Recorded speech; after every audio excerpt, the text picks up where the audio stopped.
Sam Altman has had a nose job. Okay? He has. No question in my mind. Malware is a non-technical look at the tech news of the week. This is a podcast where we learn together about everything from crypto to AI to whatever comes next in tech. I'm Natasha Hoskins. I'm Deana Burke. And this is Boys Club. Wait, is it just Boys Club? It's just Boys Club. The Boys Club podcast? No. Just Boys Club. Hey. Hello. How's it going? Great. We're going to do a malware episode today. We have a bunch of stuff in tech that we're going to talk about today. We're going to talk about OpenAI's new baby. We're going to talk about thinking model. Yep. We're going to talk about DeFi Congressional hearing. We're going to talk about a fail in DeFi, and we're going to end with a fun story. But I do want to say what we're not going to talk about is very important on today's show, because I do feel like there's been a saturation around a few things. One, the debate. Yeah. We're not touching it on today's podcast. You are free. It's the meme where you're shackles on off. shackles. Yeah. Mm-hmm. We're not going to talk about the debate. We're also not going to talk about the Apple event.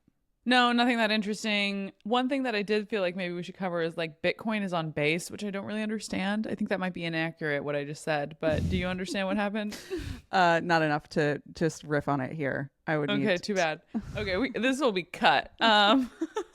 Yeah, we have a really fun episode and a real treat in the end. For Boys Club people, we're in our lane with the last story. Mm-hmm. So look forward to it. And some quick housekeeping. I'm going to Singapore on Monday. So next week's episode 1 is one that I will be on. And then the second one I won't be on. So I know you guys will miss me. Mm-hmm. But I'll come back with lots of great stories about my travels around the world, promoting and sharing the gospel of coins. We are doing a couple of events in Singapore. The royal we. I will not be in Singapore, but we Boys Club will be doing a couple events in Singapore next week. So if you're going to be in town for Token 2049, then hit us up to come through. We're doing a really fun brunch with our friends at Harpy, and also Leather and Alchemy and Serotonin, and just going to be a really great time. And then the other thing I want to do is shout out again, London next month. If you are in London, if you're planning to go to London, or if you are interested in real world use cases for crypto, the Stellar Meridian Conference, you should go. You should go. We have some ticket discounts, so hit us up. And the lineup looks amazing. Stripe, Central Bank of Brazil, people talking about how crypto is being used actually right now. So really good stuff. Really good stuff. Okay. There it is. So OpenAI. Heard of her. Mm-hmm. She did a thing. Ew. Ew. Yesterday announced O1, a new model. Okay. That can think. Cool. So 4.0 was the last one or something? 4.0. 4.0. So why didn't they name it 5?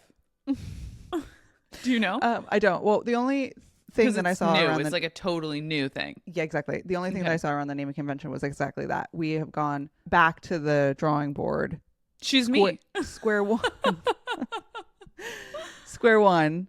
Okay.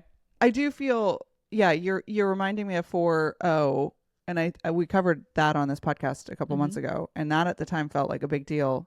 But now they're nobody like, no, talked about it. This is the big deal. Yeah, they actually showed how stupid 4.0 was pretty publicly and shamingly.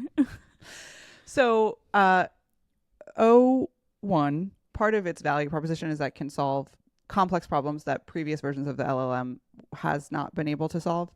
It is rolling out to ChatGPT subscribers. Okay. I'm a subscriber. Unfortunately, I have no complex problems to I know. I was like, so proofreading the newsletter is going to be fine. Exactly. Yeah. The sort of use cases that they're talking about when they're talking about 4.01 are like gene sequencing. Oh, wow. Okay. I watched more of a low key marketing.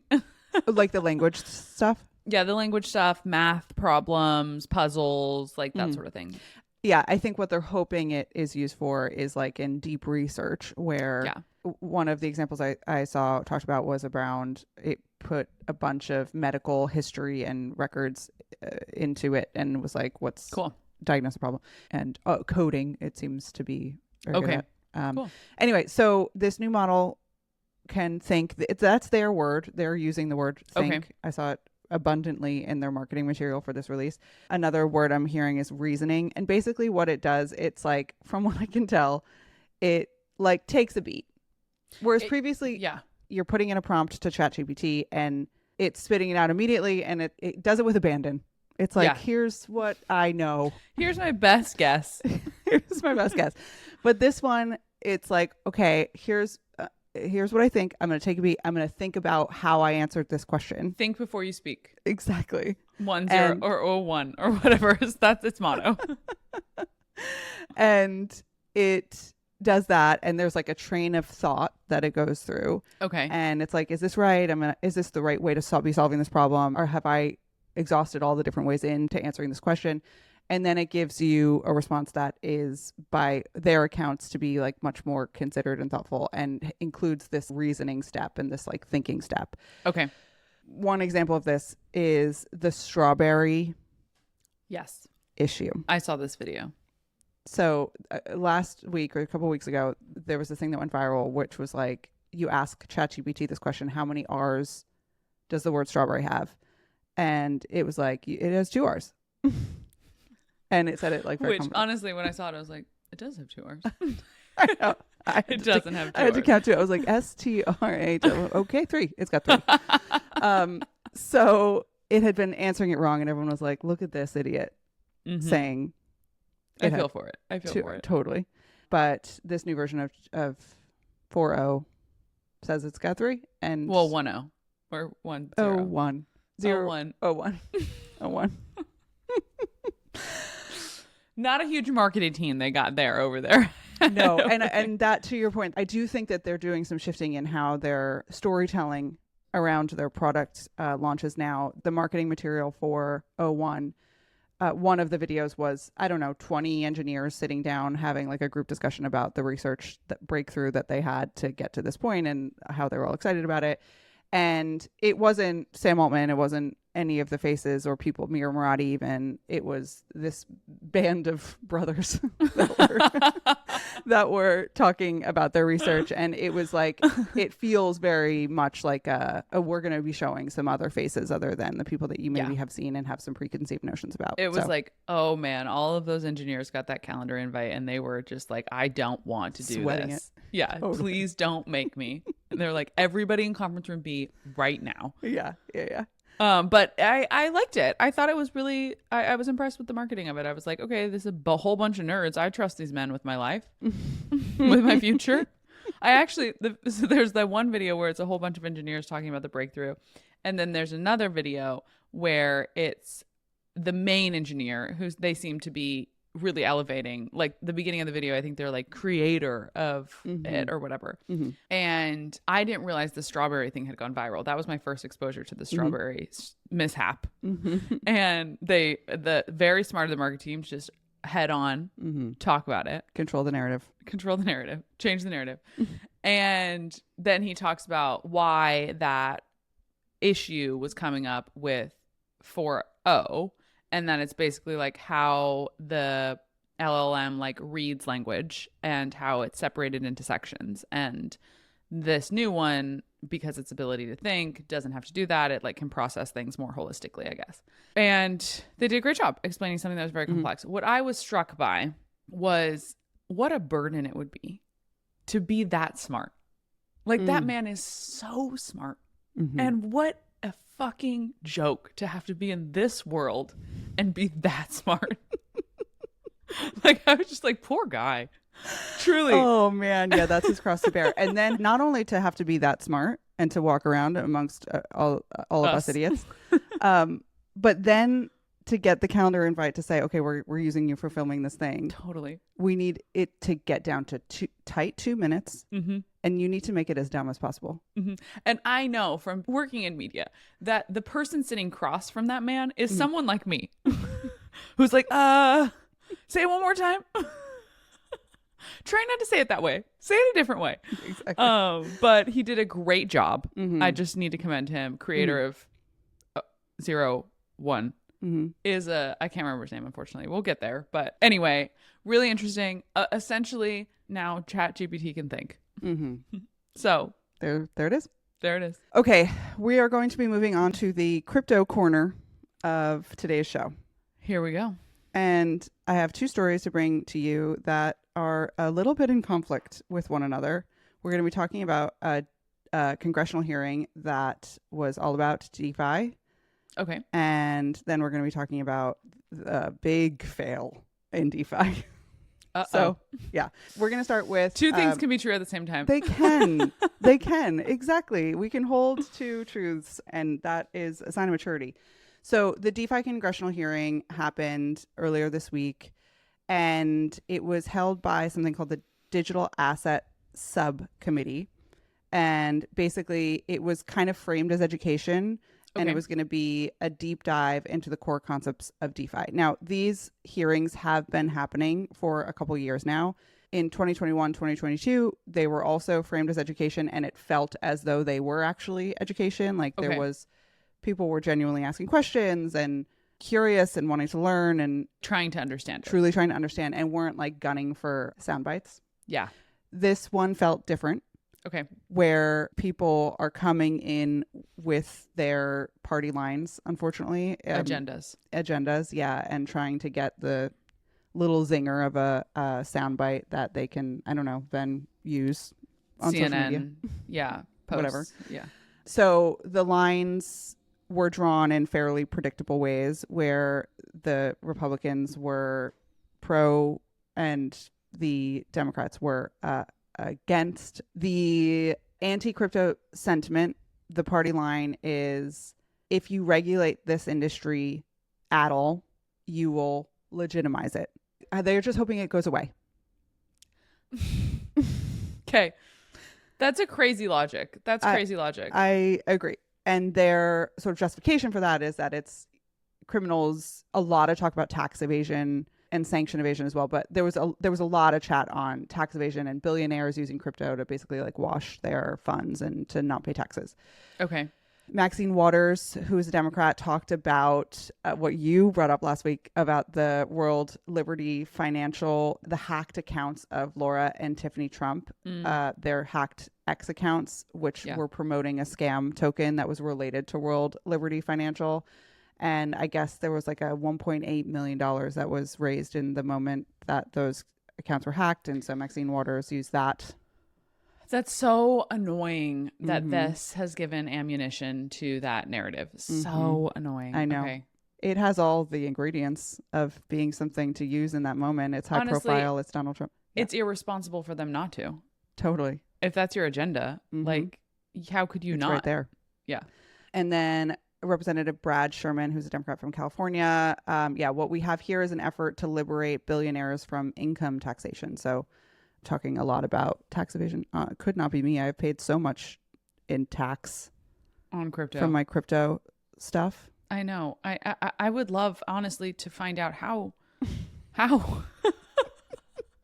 if anyone has some tips on how to evade taxes using crypto, come on the pod, because that has not been my experience. That's not been my experience. We paid $50,000 in taxes from Boys Club did an NFT sale in 2022, and we raised 150 ETH from that NFT sale, and then paid $50,000 in taxes. Grand.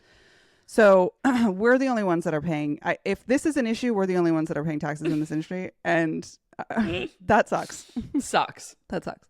Okay, so the pro crypto side, we know the argument: more transparent, less middleman. There was this line about, someone can't shut down your bank account because you went to a protest, which was a sub tweet on the Canadian Prime Minister. Who's that guy? Super hot. Justin Trudeau. I was about to say Justin Thoreau, which I do every single time, but not also hot. I do want to give a huge shout out to Amanda Tuminelli, who's been a guest on this podcast. She was there on the mic. Oh wow! Yep. She had her moment. She is the chief legal officer of the DeFi Education Fund, and she was there to give testimony. She awesome. Did an incredible job, and everyone should go watch her clip. She talked a lot about, like, quote, Traditional finance relies on intermediaries that often serve as gatekeepers to finance. Big banks can and do deny access to the system for discriminatory reasons or no reasons. DeFi is open access, anyone with an internet connection. So she's saying from the hymn book, and she did an incredible job. And honestly, Songbird. Just totally such a great asset and face for this industry. And yeah, just happy about that. Happy to see her there. That's great. Okay, are there any like next steps, or was this just sort of like we're just dog and pony show? We're just kind of talking about it. I think it was cool. Okay, next story here in our crypto corner. FlowCarbon. My understanding of what FlowCarbon was I don't know. An Adam Neumann project.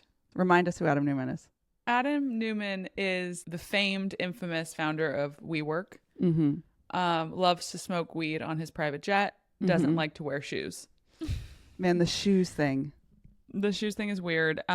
Weird guy, problematic figure, some might say, and unlikable to many, and had a wildly failed company that he profited from in an inspiring, honestly, way. So that's him. He then, as all great men do, failed miraculously upward in a way that is extraordinary to watch. And one of the things that he did next was was a part of this project, FlowCarbon, that raised an insane amount of money from very reputable venture capital funds. And the idea was to tokenize carbon offsets. A great idea. Like, honestly, if it worked, if it had worked, if what they wanted to do had been done, it would have been great for the environment. It would have been innovation that excites, and it would have used the blockchain to do it. There's a whole bunch of things we could talk about: how carbon credit, the business of carbon credits, and how tokenizing them makes it more efficient and better for the planet, and all these things. But that's my understanding of what FlowCarbon was. That's a great summation. So they raised money for the company of FlowCarbon, and then they did a token raise for the token called Goddess Nature Token. No, GNT. It's not. It can't. Noped right out of that name. I can't nope enough. Unsubscribe. So they raised $38 million for the token. Then that was separate from their equity raise of the business? There's an equity raise, and then there was the token raise. Okay. And unfortunately, the token never launched. And unfortunately. It is unfortunate. I do have to disclose that I know the team, and I know that there was, and this is public, but basically the timing never felt right for the token launch. There was the 2022 crash.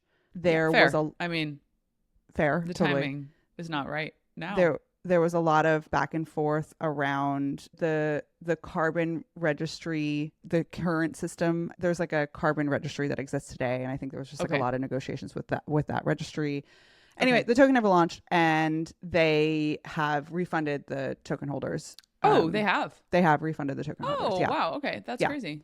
So, I think there's one lens where you can look at the story, and it's like DeFi thing fails.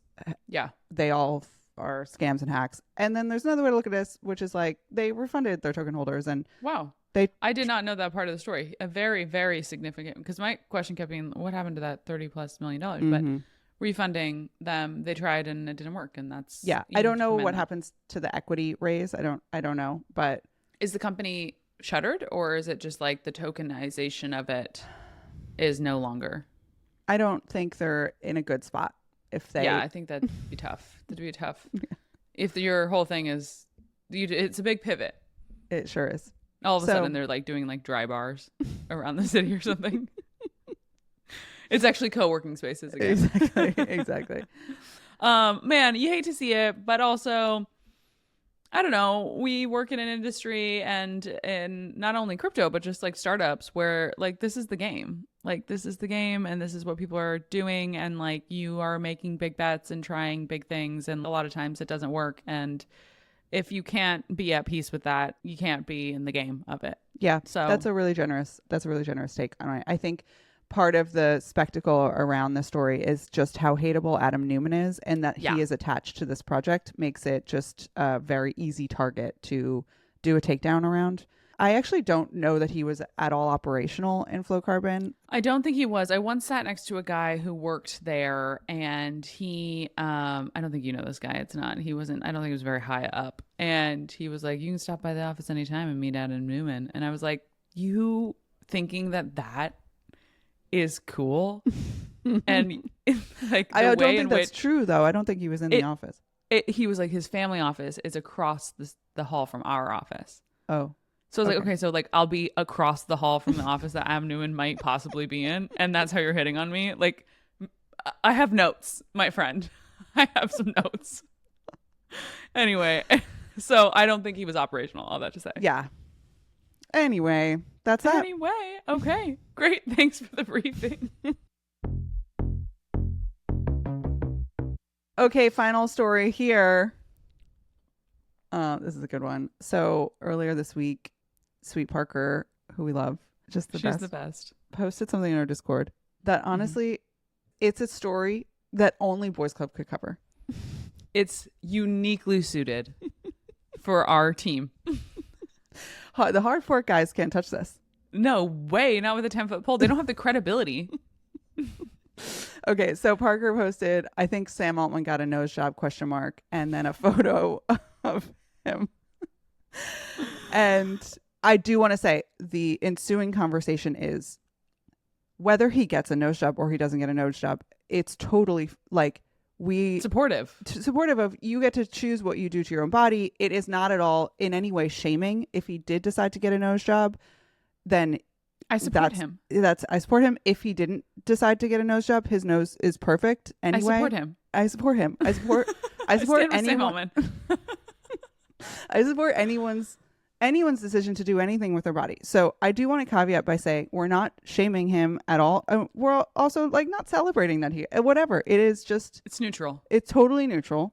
I will say, I just want to add another layer onto this. Parker, she said two things. One, in quotes, Tether is more profitable than BlackRock, the world's largest asset manager, by $700 million. The largest stablecoin provider bagged $6.2 billion last year. Period. Two, I think Sam Altman got a nose job photo.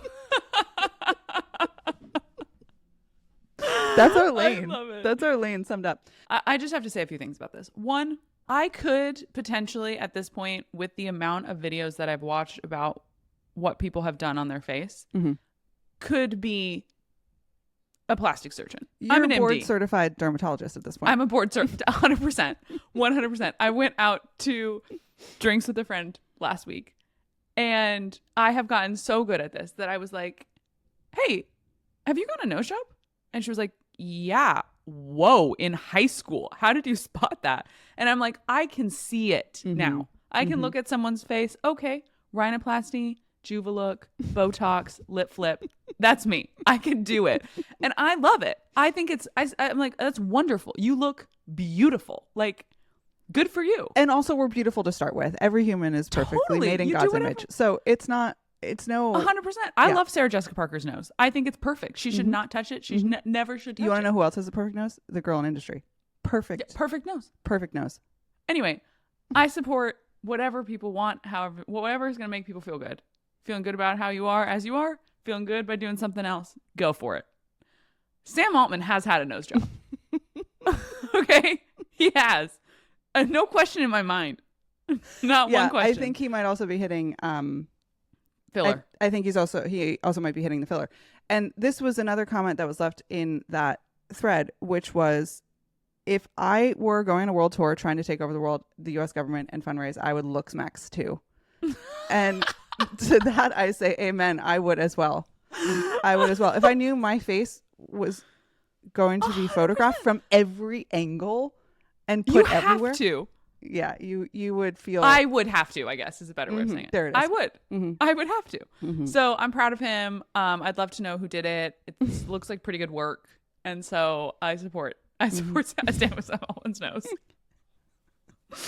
Oh, great. Great stuff. Great stuff. That's that.